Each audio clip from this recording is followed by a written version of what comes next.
how do we show people that the U.S. economy is doing well? Like we want to show people that things. Please tell me the answer. I'm so curious. What do you think the answer is? I have absolutely no idea, because if I even touch this topic, it's so nuclear meltdown.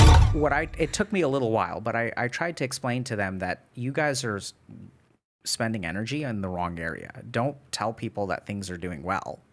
Resonate with their problems. So talk to them about what you've done, but how there's still a long way to go, because there's just not an emotional resonance. And that's what we've kind of found, is that, like, if I make a video basically focusing on the problem and understanding the problem, I think works way better than the solution. Generally speaking, if you look at human beings, their capacity to implement solutions is incredibly low. The third thing to consider, which I think a lot of people don't put a lot of emphasis on, is that, I know it sounds crazy, most human beings don't usually need solutions. So what most human beings need is for their emotions and some amount of validation, their emotions to be decompressed so that they can think clearly.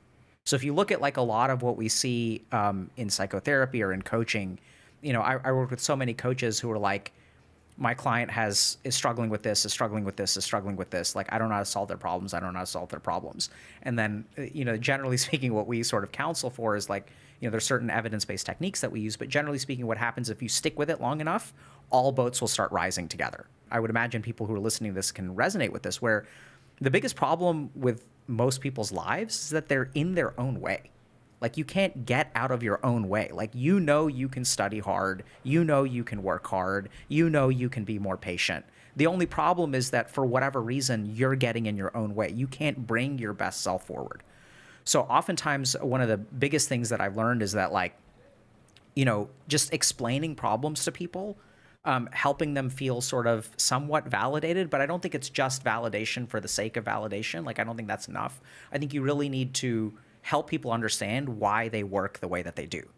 And once you give someone an owner's manual to their body, their brain, their mind, that's how I really view the work that I do. Like, sure, it's like mental health for the digital generation, but I think the basic problem is that you have these multi-billion-dollar tech companies who understand how your mind works, but you don't understand how your mind works.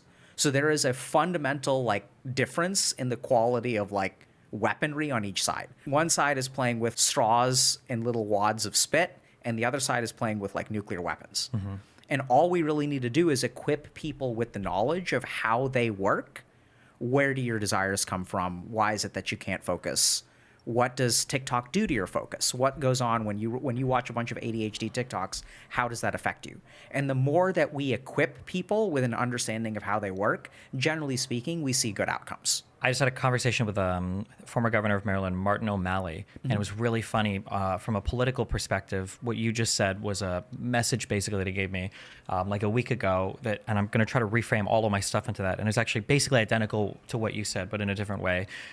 When I look at the 2016 election, you had an interesting difference in messaging to where I would argue the conservative side was much more identifying problems, right? We want to make America great again. And then on the Democratic side, Hillary went with the basically America's already great. So like there are no problems. And then this was kind of like the dichotomy between the two. And one of the things that Governor O'Malley told me was when you talk about problems, I think the expression he used was and but so. Housing in the United States is amazing, and we've built so many places where people can live, but there's an affordability issue for young people, so we're going to continue to do these types of things in order to, that it starts with like identify like what's really great, but identify an area that's a problem, so these are the actions that we're going to take to move forward. And that type of like hybridization of identifying what's good, but then also identifying problems, is something that on a political perspective, I think is very, very challenging to do, because you run into the issue of like either making everybody feel like everything is falling apart, and then everybody's just angry and upset all the time, or delegitimizing how people genuinely feel about the world they live in, and saying that nothing is bad and everything is okay. Why is that hard? I'm confused. Why, I think you made it pretty simple. Yeah, it sounds simple now when we're not talking about anything, but like... No, I mean, I think that's it, right? Yeah. So I don't think that that's hard. So I think if you love complexity, like you, then it's hard. I wish I could pull you into my world and have you get beat up for it. No, I mean, you have to live in my world. So like one thing might be, I don't know how much you want to get into this or not, but like, so the healthcare thing is very complicated in the United States, and that if you talk to people about healthcare in the United States, basically the opinion is everything is horrible, everybody's dying all the time, all these people being denied, everything is like completely falling apart. When on the aggregate, healthcare in the United States has some huge advantages. We do a lot of contribution to research. It's very expensive, and our access isn't that great. But like, if you even begin to have that conversation, like it feels like you get eviscerated for saying anything positive whatsoever, because the overarching narrative has to be that it's completely like in shambles, I guess. Yeah. I don't know. I mean, I think you are right, and I don't agree entirely with your conclusion. Okay. So I think everything you said makes perfect sense. But I think it's like you said, and but so. Like, that's the problem, right? So you're saying if you try to say anything is good, then people will respond to that very negatively. Fair enough. But I think if you say, hey, healthcare is crap, but at least we've got this going for us. I tend to find that when you meet people where they're at emotionally first, decompress that emotion, then they tend to be pretty open-minded. Right. So, and I think a lot of that is also like the way that you interact with people. So like we know this. So if you look at like addiction psychiatry, so for a long time, that was kind of my bread and butter. So there's this technique that we use called motivational interviewing. There are other techniques that are comparable, but I think it's like one of the best. I love motivational interviewing because it's an evidence-based technique that is all about helping people change behavior. And I think if you understand motivational interviewing, like your ability to create political messaging would be like through the roof. So, and it's very similar to this and but so thing. So when you talk to someone who's an alcoholic, you start with open-ended questions. You don't start with, hey, alcohol is a problem. If you start with alcohol as a problem, what you're going to run into is denial. You'll run into defense mechanisms. They'll get activated. I see you nodding along. I know you've done work in addictions, right? Yeah, I was trained in MI specifically, yeah. And so that's not where you start. So like you start with a stage called pre-contemplative, where the person doesn't know that there is a problem. Then you move on to a second stage. So you just start asking questions like, what do you think about your drinking? And then what you'll generally speaking encounter is that most human beings, even though they believe that their mind is made up, but their mind isn't made up. Yeah. So what makes someone's mind made up, quote unquote, has everything to do with which parts of their brain are active in the moment. So when you have adrenaline flowing through you, and this is like a survival mechanism. So adrenaline turns your thinking into black and white. So when I get like attacked by a tiger in the forest, or jungle or whatever, like I hate it when that happens. I hate it when that happens, right? Yeah. That's right. There's no nuance to it. You hate it. You don't love it. It's either you love it or you hate it. There's nothing in the middle. So there's no shades of gray. So I think this is where I think it's really interesting, because you're talking about it's hard to convince people. This is the reaction that they have. But this is where I'd say, like, take a step back. And my experience is that convincing people is not about convincing a person. You're assuming that a person is static, that their beliefs are static. I could say the same exact thing, let's say, to my wife on one day, and if y'all are married, hopefully you understand this, you know exactly what I'm talking about, or in a relationship, you could say the same damn thing, but the state of mind of the listener will determine what the response is. I've brought this up on a personal level because I'll tell people after I have a debate with somebody and the person is clearly wrong on something, or there might be a conversation where I'm clearly wrong. I usually tell people that I never expect somebody to change their mind in the moment ever. That will never happen, because if you're in an argument, the hope is that like over the next few days or weeks or whatever, they'll kind of reconsider. Because I ask for that same courtesy even for my audience. It's like I could be totally wrong on something, but I'm never, very rarely in the heat of an argument, I'll be like, you're right. I f***ed up. Like, it's just, that's never going to happen. But give me like a few days and I'll come around. Yeah. So I think that's where, if you want to like, talk about healthcare, you have to meet people where they're at. You have to start with kind of emotional decompression. Once the amygdala shuts off, right? Once your limbic system is no longer active, then their analytical brain can sort of start to leverage. They can start to activate.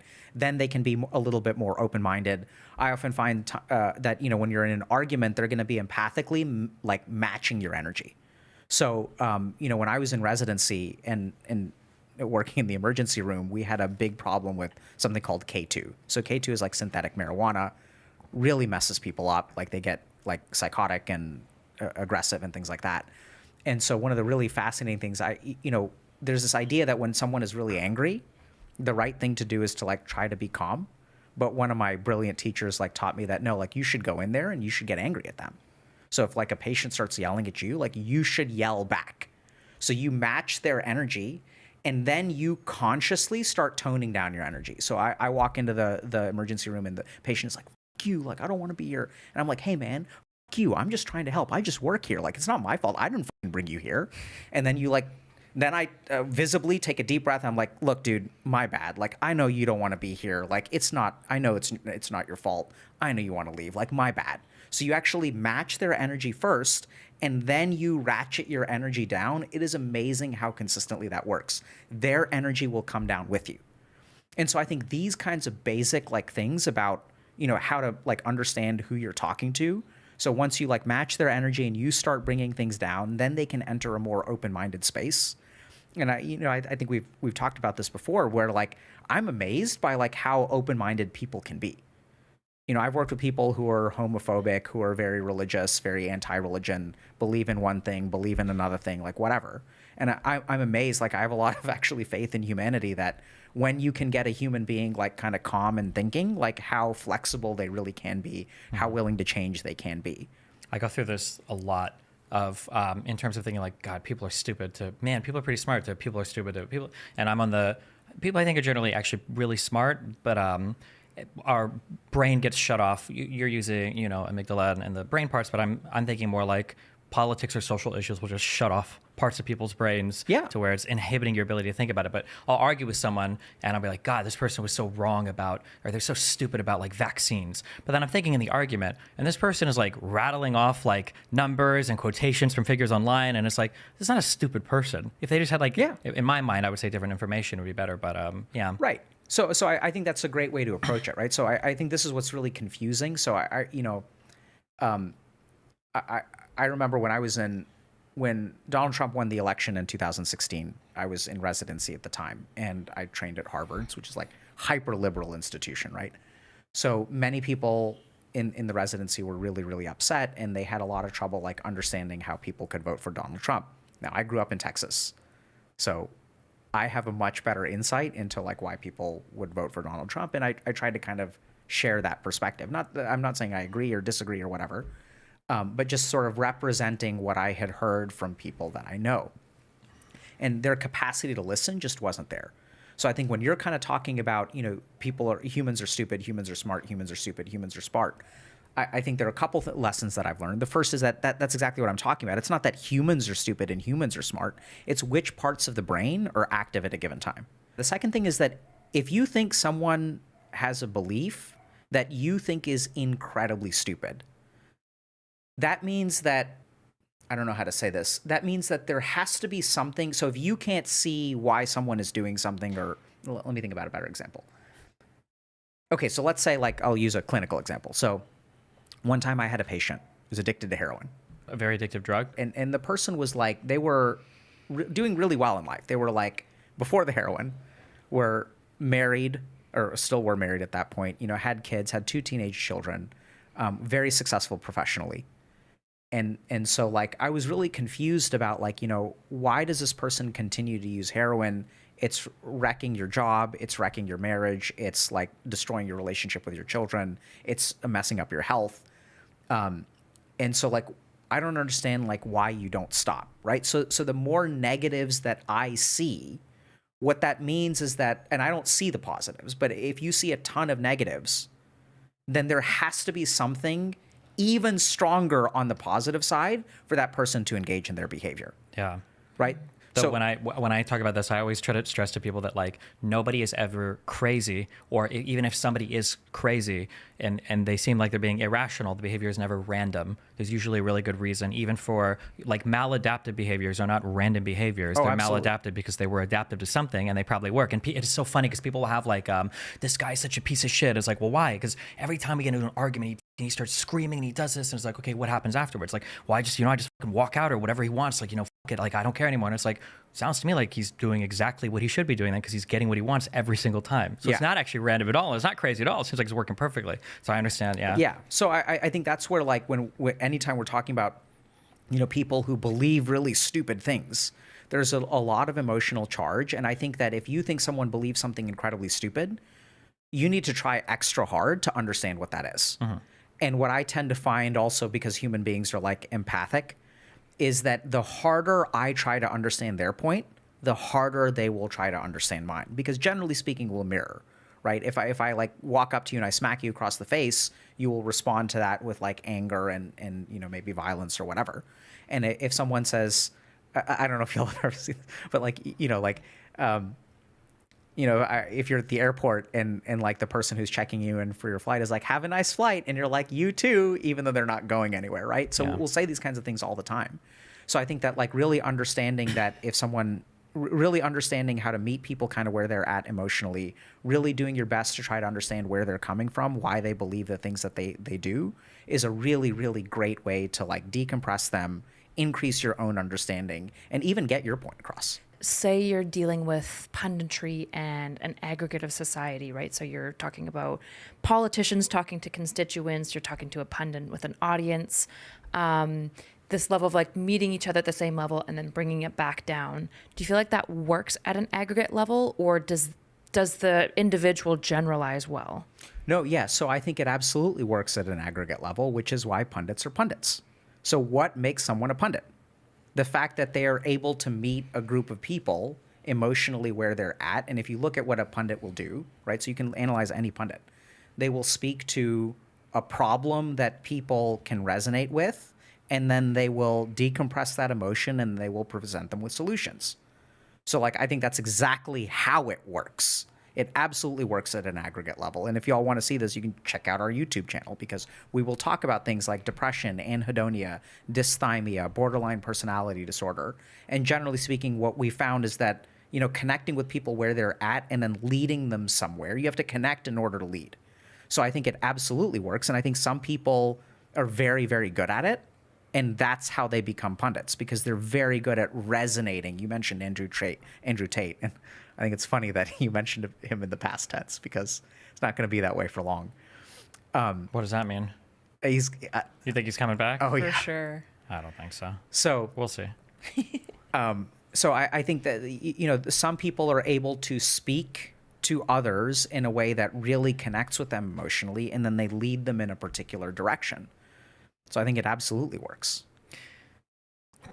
That's how 95% of TikToks about ADHD end up wrong. Mm-hmm. It's not about it being right or wrong. It's about it connecting with the audience. I understand why Alex Jones resonates with his audience, right? I understand why these various pundits resonate with their own audience base. The question is, how do you like bridge that political divide? How does a left-leaning speaker reach and connect with right-leaning voters and find connection? Maybe this is. Or can I? Yeah, no, because I had a very similar-ish question. Like, I think the difference is, so earlier, it's funny, I said that physical health is a little bit, is definitely more narrowly defined as mental health, which is much wider defined, as opposed to like political health, which is undefined. So the challenge I guess I would give is, if I want to resonate with depressed people, hopefully I'm not making content about I'm depressed and being depressed is actually awesome, and screw big pharma and screw coaches and screw everybody else trying to help us with our depression. We're going to be depressed and that's awesome. But I think for political content, it feels like the goal isn't to move people. The goal is to meet people where they're at and stay there. And so I feel like it's fundamentally a different type of, like, if I'm in like camp left or camp right, my goal not me personally, but like my goal as a pundit is to find all those people and scoop them up and just keep them in my camp. And I'm not trying to challenge them or move them in a direction. Yeah, go ahead. Why do you think the goal is not to move them? Because they're in our camp, and the problem is just like the other side, and the goal is to just like reinforce the thoughts. Like, I'm looking to resonate, not to change, but just resonate to keep us all resonating with each other. Yeah. Why do you think that they're not moving?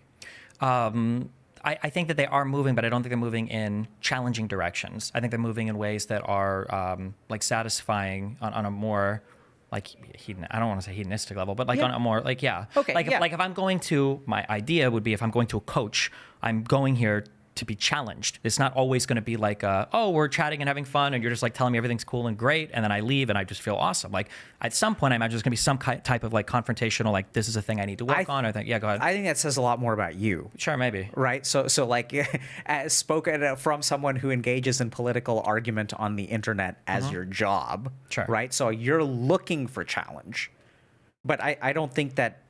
I think that says more about you. So sure. So I look for challenge because I'm awesome. Okay. But I would say that like most political stuff, if you watch it, because I watch a lot of political stuff, obviously, I feel like there's not a lot of challenging content. It's more, this is the enemy, look at how bad they are, and we're just going to talk about that the whole time, and that's it. There's no desire to foster any type of growth or movement in the audience. It's my perception. You tell me how I'm wrong. Go ahead. Yeah. So I mean, I think it's just like there's a certain way you're defining movement and growth. Yeah. Right. So like I don't know if y'all have ever donated to a politician, but if you ever get on a politician's donor registry, they will hammer you with emails, texts. They are absolutely trying to get you to move in a direction. Right? They don't want to. You donated $10 once. They don't want you to stop there. They're going to challenge you to donate again and again and again and again and again and again and again. I mean, like one of my family members donated to a political campaign. They get 5 or more communications a day. So I think all of these pundits are trying to challenge people. They're trying to get them to move because the world is falling apart. And unless us good soldiers, us last bastions of righteousness, unless we adopt the challenge to protect our country and to save the world from everything falling apart, everything will fall apart. That's the messaging of the pundits. It's really funny that you say that because she brought up Alex Jones earlier, and the only time I've ever heard him shut up for a second my entire life was when we were on stage in Austin at a show, and he just gave that exact rant. And I asked him, because I get so frustrated when pundits give these types of rants, and I asked him, I was like, okay, let's say everything you say is true. What do you want your audience to do about it? What are they supposed to do? Right? Tech is suppressing election knowledge, medical knowledge, all this. It's a conspiracy theory. So what do you want people to do about it? He's like, you use words like conspiracy theory. Alex, what do people do about it? Theory. What do you want people to do about it? I want people to be aware of No, not be aware. What do you want people to do about it? You've made them aware. Now what are they supposed to do? People. This is the problem with your platform. Let me talk. All you're You're trying to. I'm sorry. I thought you were doing this for like 15 years. I thought you'd have a quick answer. If my platform's so weak, why are they trying to ban it? Yeah, go ahead. What do you want people to do? What are you going to do, boy? What do you want people to do, Alex? I'm going to wreck the New World Order. That's what I'm going to do. Okay. We need freedom of speech, open platforms without government and corporate censorship, and it'll all sort itself out. That's what I'm saying. And it's not a conspiracy theory. The big, powerful corporations and governments get together to censor and control and protect themselves. Because I feel like a lot of the pundits, there's no political action. It's just donate money or buy their products, and you had nothing to say for a good 10 seconds. You just kind of thought about it. It was like, okay, what is the point of this? It feels like, yeah, I guess to define my terms, when I say challenge somebody, not challenge you to donate more money, but challenge you to move thought paths. Like, again, if I'm going to coaching or something, yeah, my understanding is I'm trying to move off of a certain path. But I feel like the political stuff is just continued on. Yeah, go ahead. Yeah, but I mean, I think that once again speaks more to your mind than it does to others. So if you ask, I would say 50% of human beings on the planet don't believe that the solution has anything to do with changing their thought patterns, right? Like if you talk to people about, what's we talked about tech the other day, just earlier, boomers. Mm-hmm. Boomers don't think they need to understand technology. They think that you need to be on your cell phone less, even though, shockingly enough, seniors are really addicted to cell phone games, Candy Crush, all kinds of predatory behavior against seniors who are they're very tech addicted too. So I think that this conception that growth involves changing a thought pattern is a preconception of yours, right? So if I have some members of my family who are very religious. Growth and progress in their mind does not mean altering different beliefs. Growth and progress means, hey, Alok, you need to come to this thing more. Come more. You need to come more. You need to bring your children. There's this presumption that challenge, growth, and thinking in different ways are all the same thing. That's a huge axiom. So do you think that every, approach to I'll just say broadly, political problems, do you think all approaches are equally valid, or? No. Okay. Right, so hold on a second. Yeah, go ahead. We're talking about what is. Okay. Not what is good, mm-hmm. or what is right, or what should be done.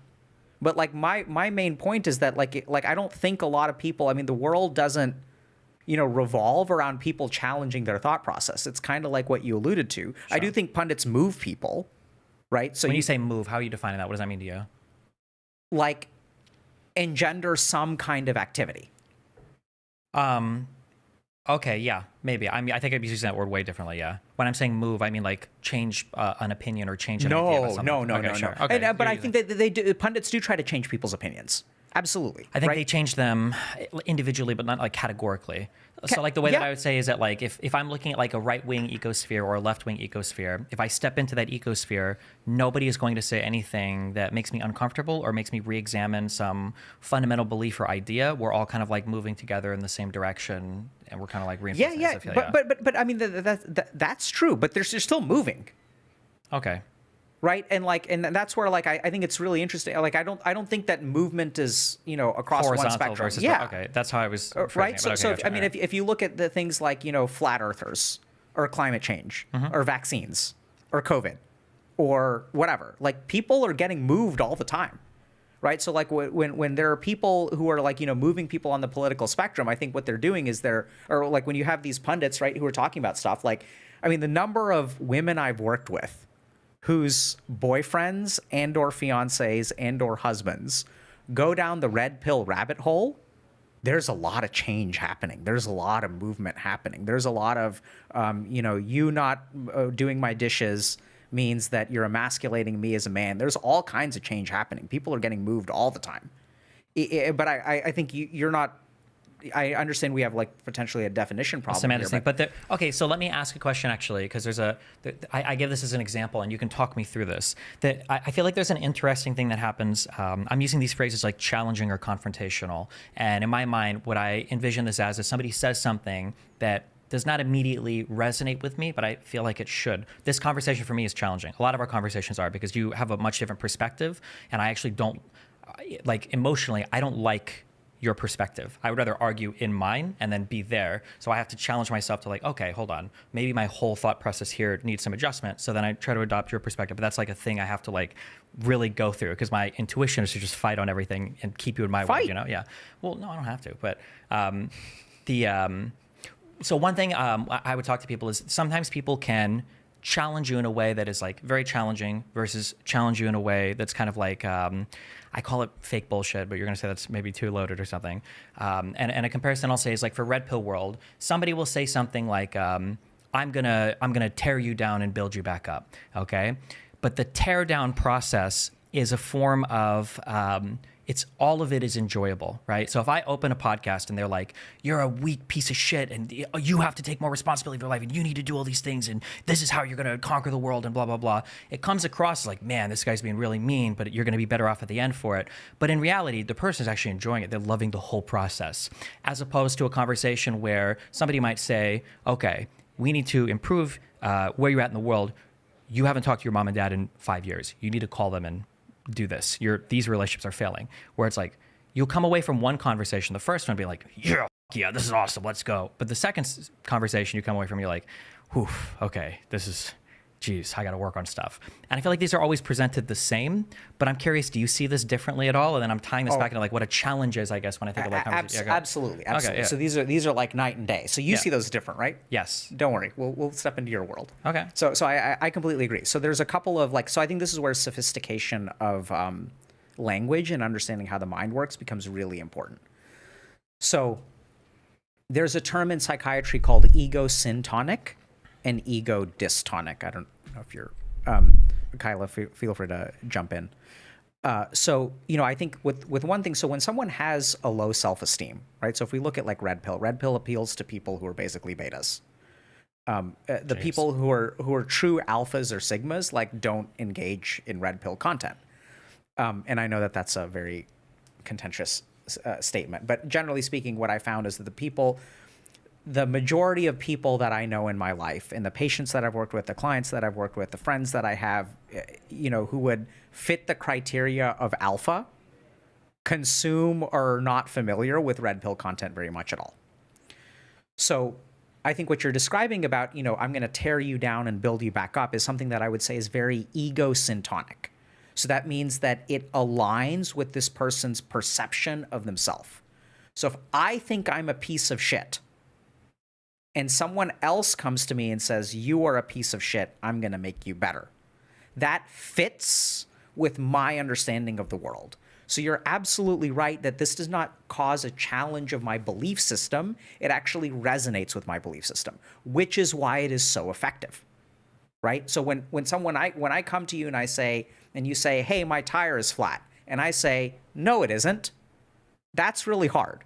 But if you come to me and you say, my tire is flat, and I say, yes, it is, now we're like starting from the same place, right? So I think we see this a lot in red pill culture. Like, why is red pill growing? It's because red pill is the only place that validates men's experiences. It's the only validation that they get.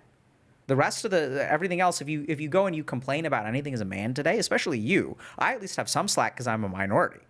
But if you go and you complain, like, man, like the patriarchy, you're white, you're privileged. Don't worry, we're coming for you. That H-1B conversation is getting real big. Okay, you guys are. Okay, you're gonna. H-1B is not going to be a conversation for long. Sure. So I think that this is important. Where like ego-syntonic, so aligning with someone's perception of themselves is a great way to engage people. This is also what we see in political stuff. This is when I'm talking about emotional resonance. This is what I mean. So when you're trying to talk about the Inflation Reduction Act, and you're saying, when you look at like I think people in America have it rough. Like, don't get me wrong, but like the rest of the world, like I think we handled inflation objectively way better than like many other parts of the world. And like if you travel right now in the United States, like the dollar is strong. Right. So we actually did like a decent job. I don't know if it's great. That's not my area of expertise. We did a killer job. God bless Joe Biden. I know what you're saying, though. Yeah. Right. So I mean, I'm just using some very broad strokes measures of inflation. The whole world had inflation. We had it less than other people. You know, when I lose a kidney, walking up to me and telling me, hey, that guy lost 2, you should be grateful, doesn't work.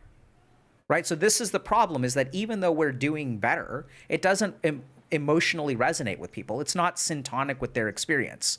When we say, you say we did a killer job, when I make $37,000 a year, I go to the grocery store and a carton of eggs is $6. Like, that doesn't resonate. That's exactly the problem that anyway, I won't go.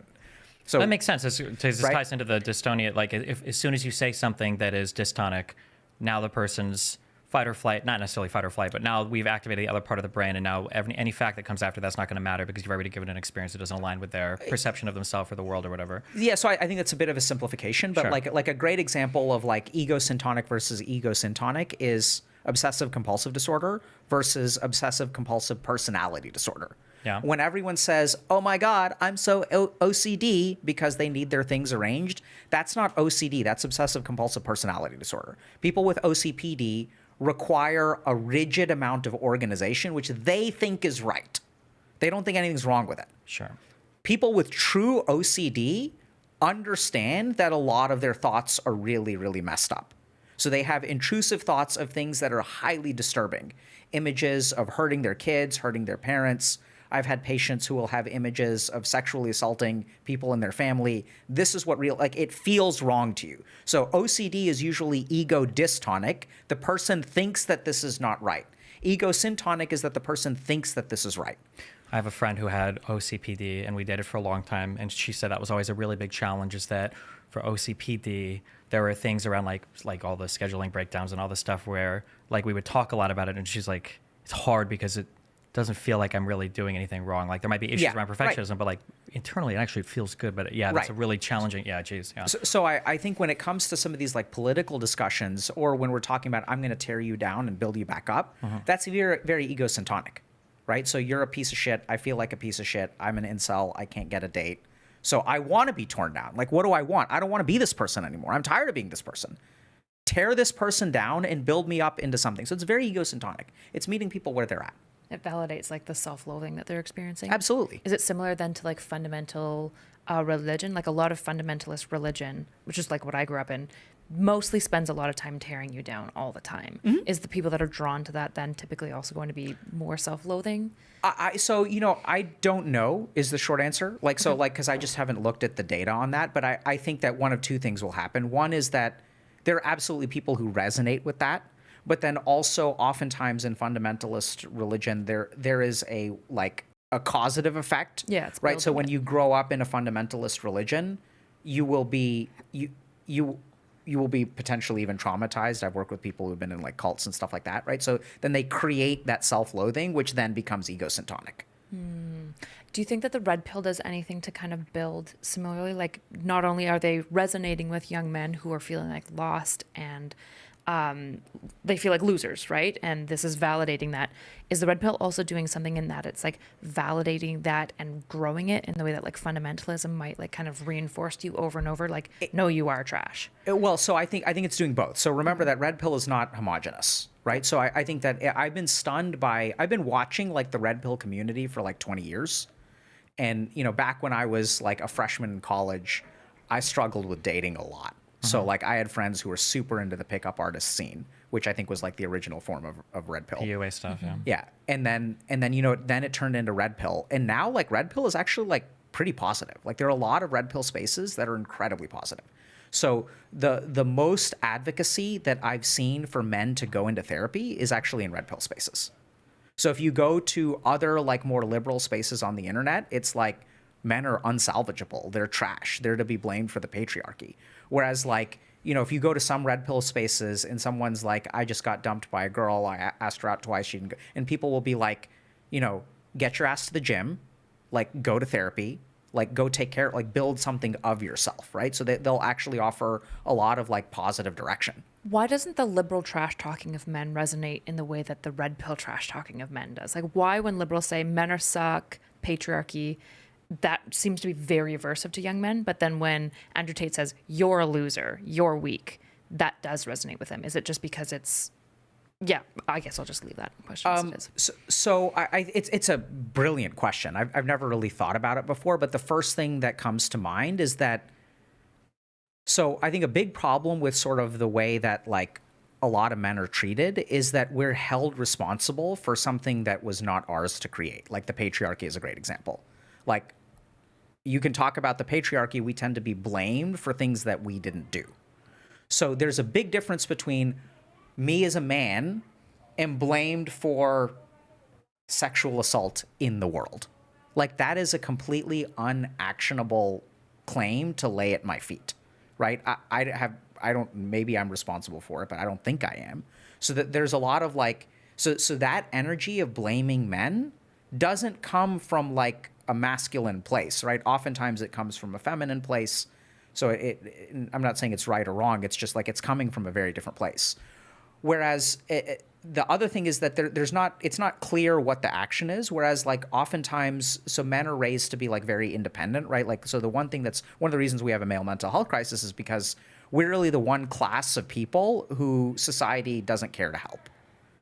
So, and speaking of, what happened in this election, it's really interesting because if you look at the Democratic Party's website, I don't know if y'all have ever seen who they want to help.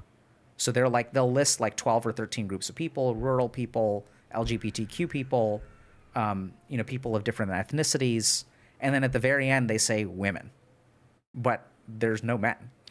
It's very frustrating that liberals and progressives have all of the theoretical academic framework and all of the understanding for describing these types of issues, but for some reason, especially when it comes to white men, they cannot apply it at all, or they don't, or it's a political thing. Funny enough, to go back to that conversation with O'Malley, I asked him a question of, do you think that the Democratic Party is going to increase their messaging when it comes to especially young white men, like their issues? And he did this thing that I remember people would do in the past to women, where if a woman were to say something like, women have this issue, it'd be like, what about male suicidality? Okay, well, women have this issue. Well, what about false accusations? And it's like if you're a woman, you can't complain, 10, 15 years ago about anything without a guy saying like, well, what about my issues? And it was funny because when I asked him that question, like, what about young white men? He was, and a great guy, really cool. And he spoke a little bit later about this, but he said, we don't want to help just young white men. We want to help everybody. And it was that like, well, me, the delegitimizing. I was like, this is the same thing that people will do sometimes to minorities. Yeah, like African Americans will complain. Right. Like, everybody has poverty. Yeah. Right. So Black Lives Matter, all lives matter. Yeah, exactly. Right. Yeah. But all lives matter is okay in response to any majority group. Yeah. So I think the really interesting thing is that, if you go far enough into wokeness, you will discover systemic bias against men. Yeah, which is right. So there's a certain amount of wokeness where people stay asleep, and very intentionally so. You think intentionally so? Or what do you mean when you say intentionally? Okay, yeah, okay, gotcha. Yeah, because if I had a person in a room, and then a black person comes in, and somebody's like, I'm very uncomfortable, it's over. And it's like, why are you uncomfortable? Well, I had somebody rob from me. It's like, you're being racist, you're systemic inequities is horrible. This is the worst thing in the world. But if a woman was in a room and a man comes in and was like, I'm not very comfortable right now. And it's like, what do you mean? Why not? I was sexually assaulted once, and then there's all this stuff. It's like, oh, okay, this guy needs to leave. And it's like, wait, what? There's a totally different treatment from from the exact same paradigms. You would imagine you'd analyze it somewhat similarly, but there's no space carved out. Yeah. So I think it's like, I think something probably is hopefully going to happen. Like if we're lucky and things move in the right direction, something like what happened with feminism in the 60s should happen with men now. Where like there needs to be, because I think this is really unfortunate, but I spend a lot of time in male mental health spaces, and it's like pretty bad cesspools. Like no one's talking about organizing or doing anything about the, it's just really venting spaces, which I think is a huge problem. And then there's one other thought that I had. I blanked, but on the one answer possibly to Kyla's question too, for the why is it that when liberals tear down men, they don't resonate with it the same way that when the like the red pillars like Andrew Tate does? I think a lot of that reason is because when liberals do the tear down, what comes afterwards is not something that I think intuitively any of the men really want. But when Andrew Tate and them do the tear downs, what comes afterwards is intuitively what the men want. So when a liberal tears down a guy, it's like all the things that they're saying you're bad for are, for a lot of these guys, are things that there's versions of them that they aspire to, right? Maybe you're attacking their toxic masculinity, but they viewed it as an attack on all masculinity, and there are some masculine things they want, and he feels like this guy that's tearing me down doesn't want me to grow in any masculine way. But when Andrew Tate tears you down, it has to do with your lack of masculinity, and then that path forward is very empowering. Probably doesn't feel very empowering, and the liberal path forward as a man, Yeah, so I think you said earlier, like people don't offer solutions, but I think that's one thing that Red Pill actually offers a lot. So they meet you where you're at, and they offer solutions to get better. Sure. Right. So what's the solution? If I'm responsible for sexual assault across the globe because I have a penis, what do I do about that? And I think this is where you also see something that I've seen in a very, very, disturbing way as a clinician. So it's going to sound so bad. So, sometimes I'll work with people who are addicted to substances or behaviors. And oftentimes what happens is there's so much trauma around that addiction, especially with their loved ones, that when someone, let's say, doesn't come home on time or maybe oversleeps or whatever, there's an automatic judgment of, okay, like you're using again, which is like fair enough from that person's perspective. That's been their experience, fair enough. But then there's a really tricky thing that happens. I think one of the hardest things as an addict is this period of time where you are doing the right thing, but people don't trust you. And so you're doing the time without having commit the crime. And so then at some point, if you really stop and think about it, if I'm paying the price for this behavior anyway, might as well do it. Might as well do it. And I think this is something that is like so unsayable, but like this is also why I think a lot of the red people move in the direction that they do, is that I'm getting judged for being an asshole anyway. Why would I be a nice guy and get shit on and be blamed for sexual assault? Like, if I'm doing the time, I might as well do some of the crime. And I'm not advocating for sexual assault. I think even in the red pill spaces, that's not what they're talking about. But they're like, if you're going to treat me like an asshole, I'll just be an asshole. And at least I'll get the benefits of being an asshole, right? So I think that there's a lot of stuff here where we're sort of like, society is creating the system. And I think, I don't quote the man often, but I think one thing that I really liked about Jordan Peterson is when Donald Trump won in 2016, there's a great interview between him and I think in Bill Maher, where everyone's talking about how like conservatives are so stupid. And Jordan Peterson is like,